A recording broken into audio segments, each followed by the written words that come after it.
1 अगस्त से 7 अगस्त तक world breast feeding awareness week के तहत वीएनएम और ईशा हॉस्पिटल द्वारा आज हॉस्पिटल के ऑडिटोरियम में ब्रेस्ट फीडिंग अवेयरनेस सेमिनार का आयोजन किया गया।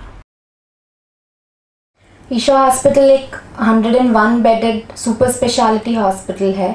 Mother and child care hospital करके हमने इसको प्रमोट करने की कोशिश करी है और हमने इसमें आगे भी बहुत सारे स्पेशलिटीज़ जैसे कि कॉस्मेटिक सर्जरी है, डेंटल डिपार्टमेंट है, यूरोलॉजी है, ये सब इंक्लूड किया है। आगे भी इसमें बहुत कुछ हम डाल रहे हैं। जैसे बच्चे का बर्थ होता है तो वो यहाँ से स्टार्ट होता है। आगे उसमें हम जो इंक्लूड हमारी तरफ से कर पाएंगे वो हम पूरी कोशिश करेंगे इसमें आगे। ईशा हॉस्पिटल के इस ब्रेस्ट फीडिंग अवेयरनेस सेमिनार में गायनेकोलॉजिस्ट डॉक्टर शिल्पी शुक्ला ने बताया कि माँ के लिए कितना ज़रूरी है बच्चे को ब्रेस्ट फीड करवाना।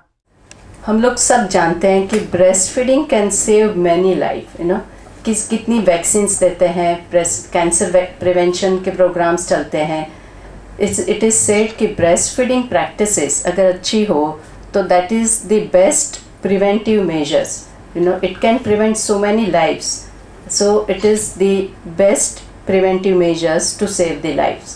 The optimal breastfeeding of infants under 2 years of age has the greatest potential impact on child survival of all preventive interventions. You can see that about this many deaths we can prevent only by the optimal breastfeeding practice. About 13% of deaths we can prevent by the breastfeeding practices. Optimal breastfeeding किसको बोलते हैं?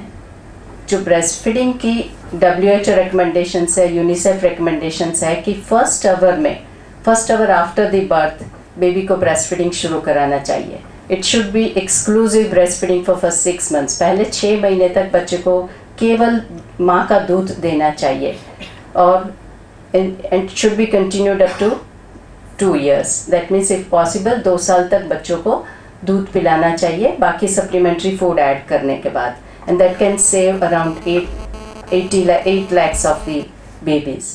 वहीं paediatrician doctor Parul Walia ने बच्चों के death rate को कम करने कितना आवश्यक है ब्रेस्ट फीडिंग उसकी जानकारी दी। बैंक का क्या इम्पोर्टेंस है? सबने मनी बैंक सुना है, there are other banks also, but why breast milk bank? That shows that breast milk is as important as money and I feel even more than that. Breast milk is so important. क्या breast feeding भी अगर practice करो तो कितने deaths हम prevent कर सकते हैं। इन्फेंट मोर्टेलिटी रेट इंडिया में 41 है पर 1000 live births. It's a very huge figure. हर 1000 बच्चे जो जन्मते हैं लाइव उसमें से 41 don't reach the first year of life. It's a very big figure. और गुजरात कहाँ पे आता है पता है आपको? 44, even 3 more than the national figure. Gujarat is suppose to be the most prosperous state in India, most prosperous. Gujarat का एक बहुत बैड फिगर है कि हमारे 44 बच्चे फर्स्ट ईयर ऑफ लाइफ नहीं देख पाते, फर्स्ट बर्थडे नहीं सेलिब्रेट कर पाते हैं। क्यों इतने डेथ्स होते हैं? 6 महीने तक कुछ नहीं देना है, पानी भी नहीं। गलथुती जो बोलते हैं गुजराती में, यहाँ बहुत इम्पोर्टेंट कस्टम था अब तक, अभी भी है, रूरल एरिया में है, अर्बन पुअर में है।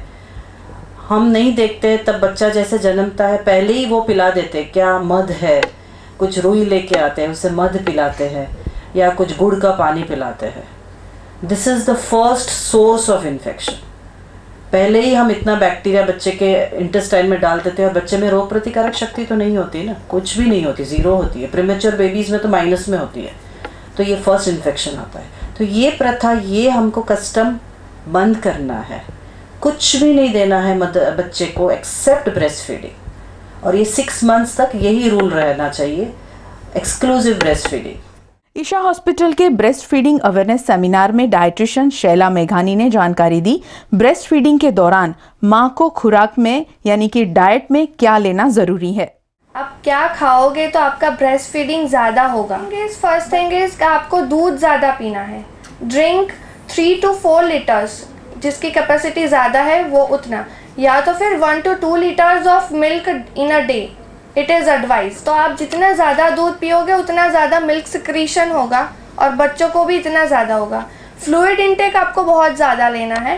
So in a fluid intake you can take 8 to 10 glasses of water the next thing is आपको प्रोटीन इनटेक उतना ज़्यादा रखना है। Protein things are included like pulses, boiled pulses या तो फिर sprouted pulses. Those who are non vegetarians वो आप एग भी कंज्यूम कर सकते हो, उसमें कोई ऐसा नहीं होता है कि वो गर्म पड़ेगा या तो फिर बच्चे को कोई हार्मफुल होगा, इफेक्ट्स होगी, ऐसा कुछ भी नहीं होता है।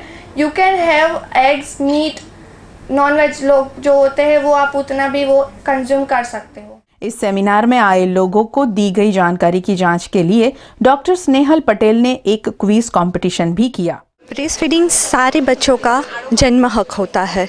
जो भी बच्चे डिलीवर होते हैं they all must get a breast feeding because breast feeding is very important for the baby's growth, to get their immunity. उनको प्रोटेक्शन मिलता है इन्फेक्शन से लड़ने का, उनको अच्छी ग्रोथ मिलती है, उनका इमोशनल बॉन्डिंग होता है मदर के साथ। And most important thing is जो भी बच्चे ब्रेस्ट फीड होते हैं उनका IQ लेवल जो फॉर्मूला फीड बेबी होते हैं उनसे कंपेयर करें तो उससे 20 to 25% हाई रहता है। आप ईशा हॉस्पिटल के पेशेंट है राइट, तो आपको कैसा एक्सपीरियंस होता है यहाँ पे? फर्स्ट ऑफ ऑल तो ईशा हॉस्पिटल में हमको जिन्होंने यहाँ पे बताया, हमारे नेबर, उनको मैं थैंक्स कहना चाहूँगा कि जिन्होंने इतनी अच्छी हॉस्पिटल बताई। और हमारे आने वाले जो फ्यूचर्स है, हमारा बेटा या बेटी जो भी है, उनके लिए बहुत अच्छा एक एटमॉस्फेयर यहाँ मिलेगा। ये आज के जो सेमिनार हुआ है उससे लगा है। और थैंक यू ईशा हॉस्पिटल के ऐसा सेमिनार ऑर्गेनाइज़ किया और जिसके माध्यम से सभी लोगों को ये पता चलेगा कि क्या चीज़ें जो है वो शायद लैकिंग कर रहे हैं। मेरा पहला बेबी है इसलिए मुझे बहुत ऐसा सब कुछ होता है, कैसे बेबी होगा तो कैसे हम फीडिंग कराएंगे, लेकिन यहाँ पे ये प्रोग्राम हुआ है तो मुझे बहुत अच्छा लगा। मेरे जो भी कन्फ्यूज़न थे, सवाल थे, दूर हो गए। और मुझे ये अच्छा लगा कि ये जान कर के मेरी मम्मी ने मेरे लिए इतना सब कुछ सहा भी होगा और मेरे लिए इतना कुछ किया है, तो इट मेक्स मी स्पेशल। मेरे लिए वो और बॉन्डिंग स्ट्रॉन्ग हो गई मेरी मम्मी के लिए, और मैं अपने चाइल्ड के लिए भी यही बॉन्डिंग क्रिएट करना चाहूँगी। मैम, आज VNM TV और ईशा द्वारा जो ब्रेस्ट फीडिंग वीक अवेयरनेस के लिए सेमिनार ऑर्गेनाइज़ किया था, तो आपने कितना इनकलकेट किया ये इन्फॉर्मेशन? ये बहुत ही ज़रूरी है। जैसे आज के सेशन में पता चला कि गुजरात का death rate just because breast feeding नहीं करवाते उसके लिए 44% है। तो ये मैं सबसे अपील करती हूँ कि ये सभी एक्सपेक्टिंग मदर्स को कि वो ज़रूर ये करवाए, और हमारा गुजरात जो अभी सभी जगह पे आगे है तो ये चीज़ 44% से कम हो जाए और हम गुजरात को, इंडिया को, ये दुनिया को एक नया हेल्दी फ्यूचर दे पाए, ऐसा मैं रिक्वेस्ट करती हूँ। VNM और ईशा हॉस्पिटल ने ये बहुत बढ़िया प्रोग्राम रखा था, उससे बहुत अवेयरनेस आएगी। मैं मेरे एंड से मेरे फैमिली, मेरे फ्रेंड्स को ये मैसेज ज़रूर पहुँचाऊँगी कि इसका इम्पोर्टेंस क्या है। और सेमिनार के आखिर में था फ्रेंडशिप डे सेलिब्रेशन, जिसमें फ्रेंडशिप सॉन्ग्स गाकर अपने दोस्तों को विश किया इन सब लोगों ने फ्रेंडशिप डे। ये गाना मेरे सभी दोस्तों के लिए है। बने चाहे दुश्मन जमाना हमारा, सलामत रहे दोस्ताना हमारा। यारो जी भर के जीले पल, लगता है आजकल दौर अपना आएगा। I would like to wish a very happy friendship day to all my friends and to all you. Thank you so much. ये दोस्ती हम नहीं तोड़ेंगे, छोड़ेंगे दम मगर तेरा साथ ना छोड़ेंगे। यारो दोस्ती बड़ी ही हसीन है, ये ना हो तो क्या फिर बोलो ये जिंदगी है। कोई तो हो राज़दार, बेगरज तेरा हो यार, कोई तो हो राज़दार। वाकई बड़ी अजीब दोस्ती होती है। साथ होते हैं तो झगड़ते भी हैं और दूर होते हैं तो रोते भी हैं। याद करके अपने दोस्तों को हैप्पी फ्रेंडशिप डे सबको विश करती हूँ। आप सबको भी हैप्पी फ्रेंडशिप डे।